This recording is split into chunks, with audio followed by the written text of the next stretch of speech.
Hello friends, स्वागत है आप सभी का एक बार फिर से आपके अपने channel tax knowledge and updates में।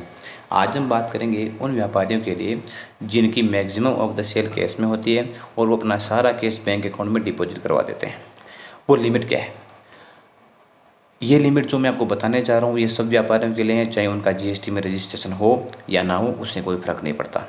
यह लिमिट जो मैं आपको बताऊँगा सब तरह के अकाउंट्स पर लागू होगी, जैसे करंट अकाउंट है, सीसी अकाउंट है या ओडी अकाउंट है। जानकारी के लिए मैं आपको बता दूं कि इनकम टैक्स एक्ट में और किसी दूसरे लॉ में ये कहीं पे भी ऐसा डिफाइन नहीं किया गया है कि एक व्यापारी इस अमाउंट से ज़्यादा अपने बैंक में कैश जमा नहीं करवा सकता।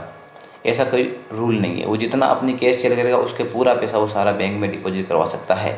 लेकिन डिपार्टमेंट ने बैंक वालों को ये निर्देश दिए हैं कि एक फ़िक्स अमाउंट के बाद में अगर कोई भी पर्सन अपनी बैंक अकाउंट में कैश डिपॉजिट करवाता है तो उस केस में उसकी जानकारी वो बैंक इनकम टैक्स डिपार्टमेंट को देगा। वो अपनी AIR रिपोर्ट में उसको मेंशन करेगा।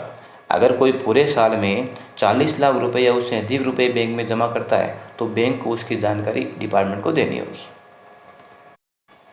आइए अब हम जानते हैं कि अगर कोई व्यापारी टुकड़ों में कैश जमा करवाए तो इसकी रिपोर्टिंग किस तरह से होगी।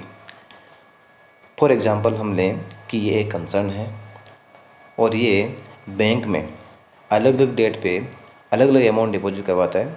फॉर एग्ज़ाम्पल 10 लाख रुपए, 5 लाख, 20 लाख और 7 लाख और टोटल 42 लाख ये एक साल में डिपॉजिट करवा देता है। तो क्या होगा? अगर आपने रुपए एकमुश्त जमा नहीं करके टुकड़ों में जमा कराए एवं पूरे साल में 40 लाख रुपए जमा हो रहे हैं तो भी बैंक को यह जानकारी अपनी AIR एनुअल इन्फॉर्मेशन रिपोर्ट में देनी होगी।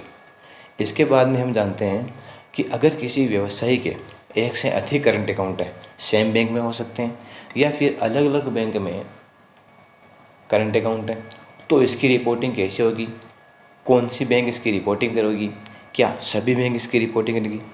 तो उदाहरण के लिए हम लेते हैं कि ये कंसर्न है और इसका SBI में खाता है, PNB में है, HDFC में है और बैंक ऑफ बड़ौदा में है और ये सारे बैंक अकाउंट एक पैन कार्ड से लिंक है।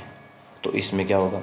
अगर किसी व्यवसायी के एक से अधिक करंट अकाउंट हैं एवं सब अकाउंट में सेम पैन लिंक है एवं सभी बैंक्स के सारे अकाउंट में कैश डिपॉजिट सब अकाउंट्स में मिला करके अगर कैश डिपॉजिट 40 लाख रुपए से ज़्यादा होता है तो उस केस में वो अपनी AIR रिपोर्ट सारी बैंक्स देगी। ध्यान रखना, सारी बैंक्स अपनी AIR रिपोर्ट में डिपार्टमेंट को रिपोर्ट करेगी। इसमें ऐसा नहीं है कि एक बैंक रिपोर्ट करेगी दूसरी नहीं करेगी, सब बैंक्स को रिपोर्टिंग करना होगा।